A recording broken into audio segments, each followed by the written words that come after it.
Hello, welcome back to Prepping in Progress. I'm sorry for the background hum. We'll try to take care of some of it in post-production, but it's summer in the Ozarks and air conditioners are running, bugs are buzzing, and that's what we have to deal with.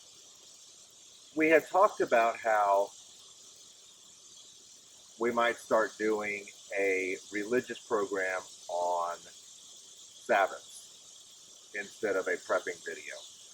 And then I went silent for 3 weeks. The reason for that was a friend of the channel, a prepper in the Northwest Arkansas community, a friend had some medical issues and passed away. And there's going to be a video about that and what it made me think of. But that's why we've been off the air. So today's video, I want to introduce you to a character in the Bible that I love. I absolutely adore this prophet. He has just a few lines and then he disappears. So stay with us.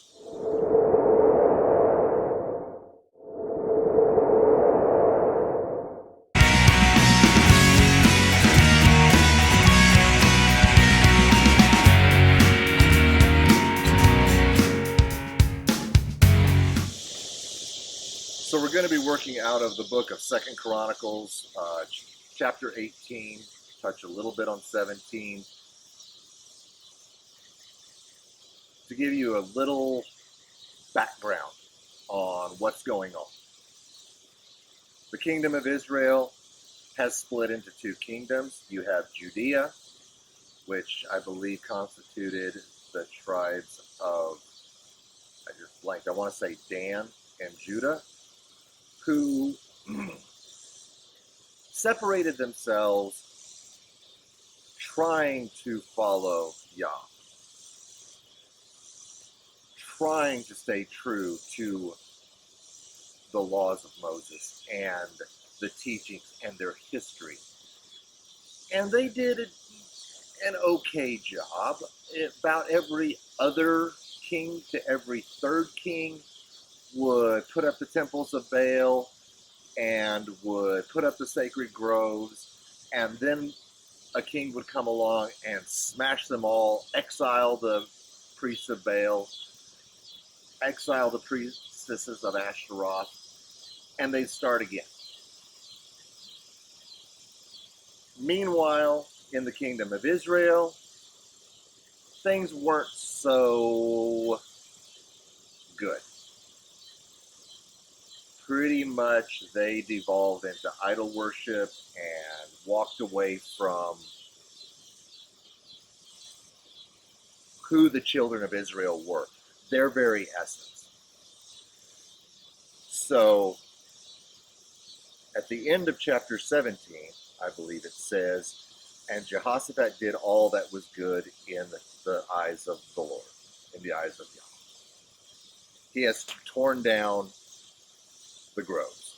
He has exiled or killed the priests. He has torn down the temples of Baal.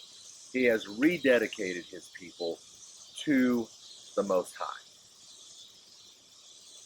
And if that was the last we heard of Jehoshaphat, it would have been great. But we get into chapter 18.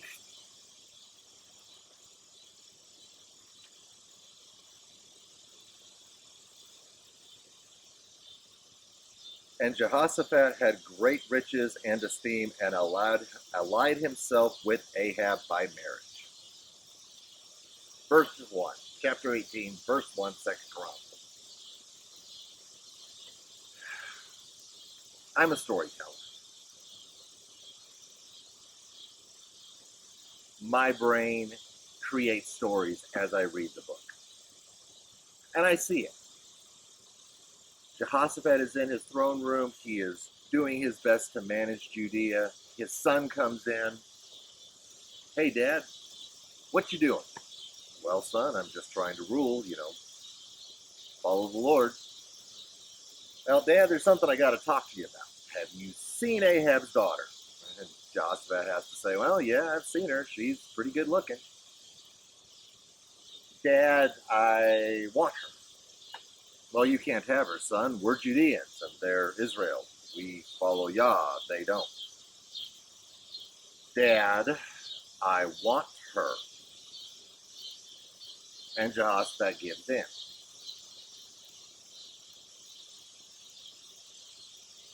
We make mistakes in our lives. We make mistakes. And then sometimes, many times, we compound them with more mistakes. And this was the first mistake. He allies himself with someone who cares nothing for the Lord.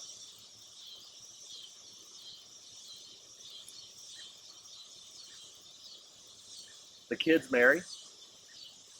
And for a while, things are okay.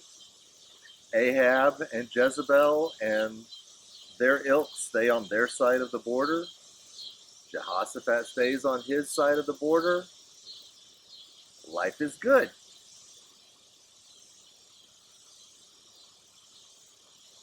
For several years. And then, verse 2. And some years later, Ahab went down to visit, or some years later, he went down to visit Ahab in Shamron. And Ahab slaughtered many sheep and cattle for him and the people with him, and incited him to go up with him to Ramoth Gilead.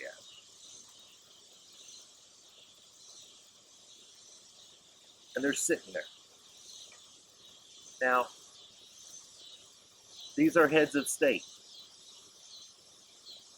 Big feast. Everything's going good. The wine is flowing.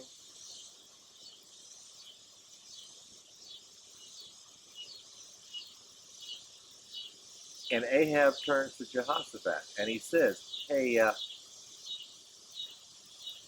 we've got good children. Oh, yes, yes, we do. And you're such a good king. Well, yes, yes, I am. And we're allies now, right? Well, yes, yes, we are. By marriage, even. Our two good children.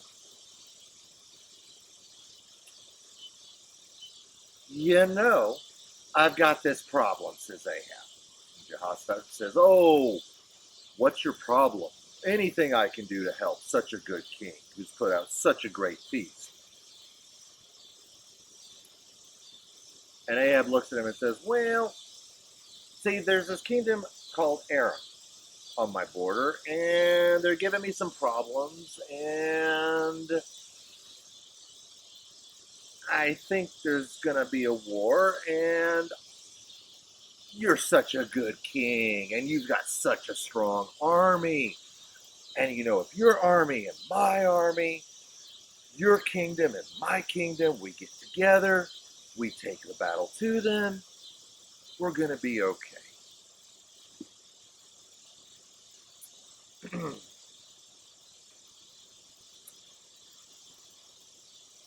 Jehoshaphat's already made one mistake in allying himself with Ahab. And in my mind, we know what's wrong. We know what's right. We know when we've gotten ourselves into a bad situation. And sometimes you just got to hold out and go, I need to ask God. That little prick of a conscience. And Jehoshaphat gets it. Verse 4, and Jehoshaphat said to the sovereign of Israel, please inquire for the word of Yah today.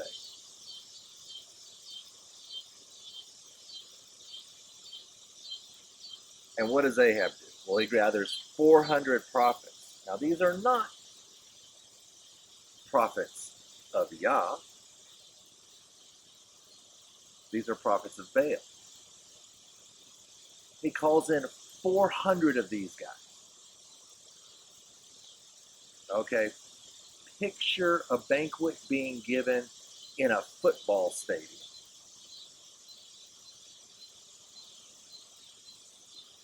They're sitting at center field. 400 prophets come in. And Ahab asks, "Good King Jehoshaphat and I are planning on going to war with Aram. What does God say?" Well, these 400 prophets of Baal know exactly what they're supposed to say. Go up. It's going to be a great victory. Go. You can do this. God has said that we will triumph.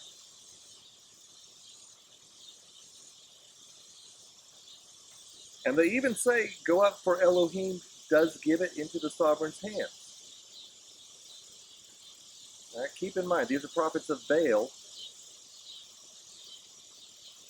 literally taking the Lord's name in vain and putting words into the Father's mouth. Verse 6. But Jehoshaphat said, "Is there not still a prophet of Yah here, so that we may inquire of him?" And the sovereign of Israel said to Jehoshaphat, "There is still one man to inquire of Yah from him, but I hate him, because he never prophesies good concerning me, but always evil. He is Micaiah, the son of Imlah." And Jehoshaphat said, "Let not the sovereign say so." So the king of Israel, Ahab, has to call for Micaiah. I love this guy. Okay. I absolutely, positively love Micaiah. So meanwhile, think about this. A chariot has to be sent from our football stadium. The charioteer, he is whipping the horses. He is driving as fast as he can. His job is to go get Micaiah. And the feast continues. 400 prophets of Baal are all across this football field dancing like it's halftime. Jehoshaphat is sitting here.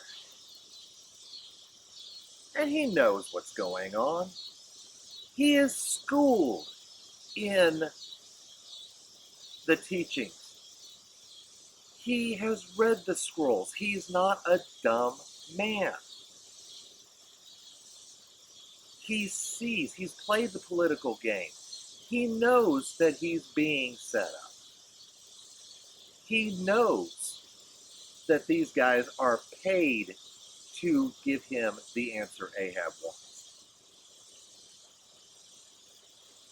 But he gave his word. He is allied to this guy by marriage. What's he going to do?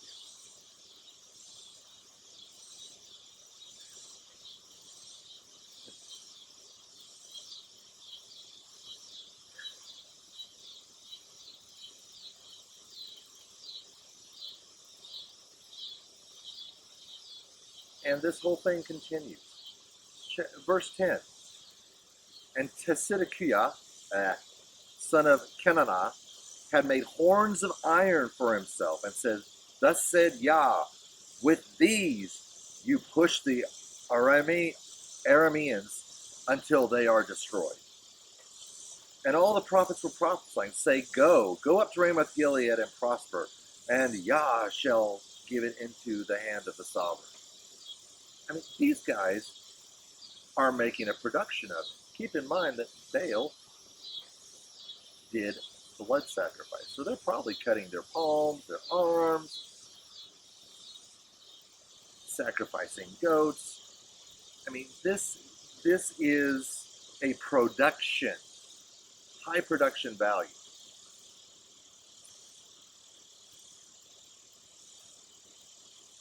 And the messenger who had gone to call Micaiah spoke to him, saying, keep in mind, this is verse 12. "See, the words of the prophets with one mouth are good towards the sovereign, so please let your word be like the word of them, and you shall speak good." Micaiah is coached by the guy who went to get him. He is told what to say. Micaiah looks at the messenger and says, "As Yah lives, whatever my Elohim says, that I speak. So he comes up. Background, 400 prophets of Baal doing their thing. Ahab, Jezebel, Jehoshaphat, his queen, their son, Ahab's daughter, all the assembled courtiers and the mighty men and the generals, they're all there. Micaiah looks at Ahab and says, this is why I love this guy. Go and prosper, and they are given into your hand. And the sovereign said to him, how many times have I made you swear that you do not speak to me except the truth in the name of Yah? Micaiah did what he was told. Hey, yeah, you go. Go, man. Go, you got this. Ahab tells him to tell the truth. So he said, I saw all Israel scattered on the mountains as sheep that have no shepherd, and Yah said, these have no master. Let each return to his house in peace. Ahab looks at Jehoshaphat and says, hey, didn't I tell you? He always prophesies bad against me. He never has anything good to say for me. Excuse me? You are the king who has ordered the execution of all prophets in your land that are loyal to Yah. You are the king who married Jezebel. You are a king who has set himself against God. I like the prophet. Most sarcastic dude in the world, but hey, I like him.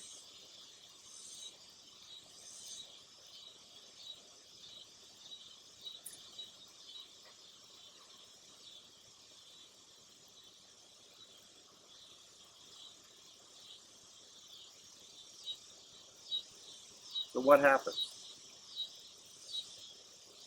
Well, there's a little more byplay between Ahab and Micaiah. Micaiah tells him, if you go up into this battle, you're going to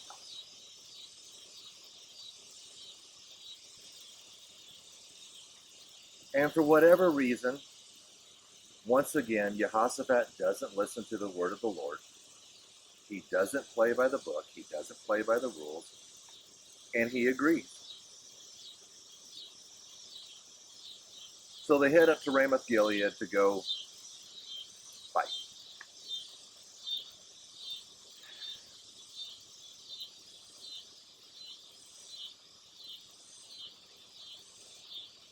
The king of Aram had told his soldiers, do not fight with privates, do not fight with captains, do not fight with generals. Find Ahab and bring me his head.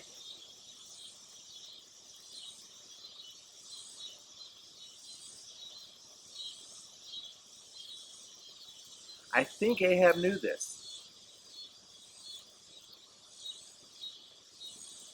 because when the day of the battle comes, Ahab shows up dressed like a private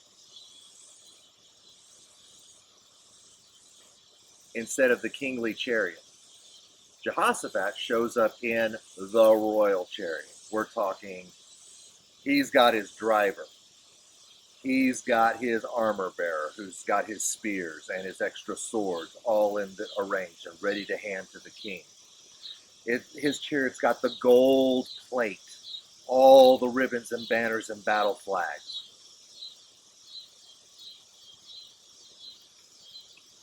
It looks like he's taking Air Force One into battle. Ahab shows up, dressed as a private. I imagine his chariot in sand camo. Maybe a driver. He's got his weapons that he's going to take care of. it looks like an A-10 Warthog returning from Afghanistan.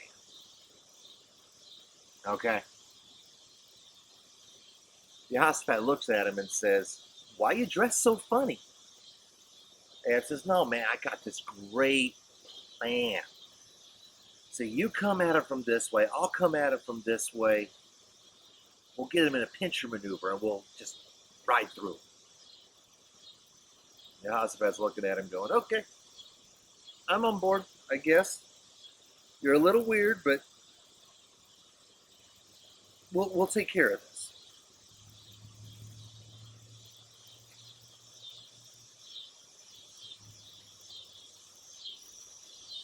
The battle commences.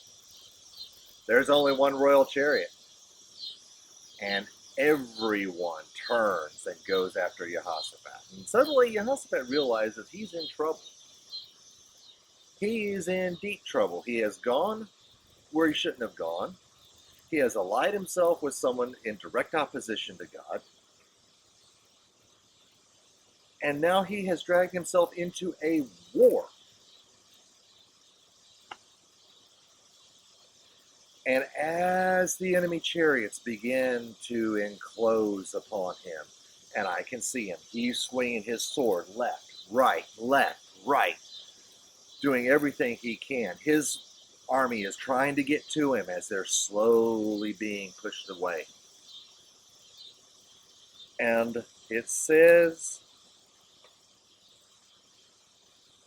"And Jehoshaphat cried out, and Yah helped him, and Elohim moved them to turn away from him." I see him crying out something like, "The sword of the Lord!" And everyone looks and goes, that ain't Ahab," and turns and goes the other way.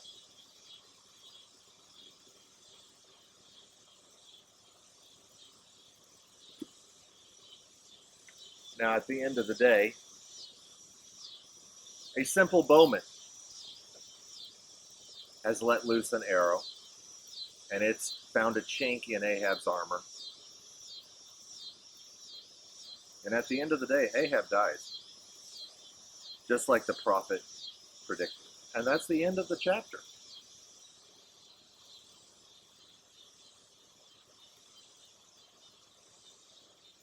So what are we to learn from this? One, always listen to the sarcastic prophet, because he's got his head on his shoulders.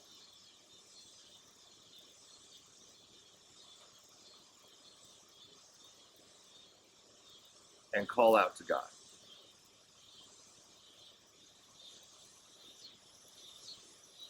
There will come a time when, in my belief, the time to choose between his side and worldly things will be over.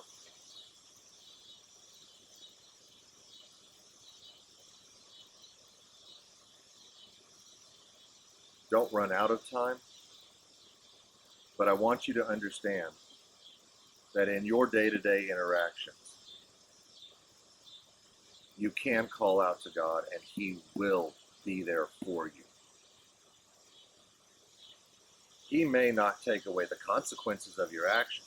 Jehoshaphat allied himself with someone who was against God. He went into Israel on a diplomatic mission, listened to the devil's flattery, and then chose to take an action in direct opposition to what a prophet had told him. And in that moment of hopelessness, in that moment where an entire army was singling him out, he cried out to Yah, and Yah delivered him. Now, consequences of his actions. I'm sure he had some wounds. I'm sure his muscles were tired. He lost people in a battle. He was responsible for the deaths of his people who trusted him as their king. He had consequences for his actions. But God still delivered him, and God can deliver you.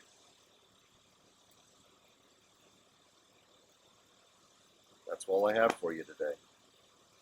Pray, seek the Father, and listen to his words.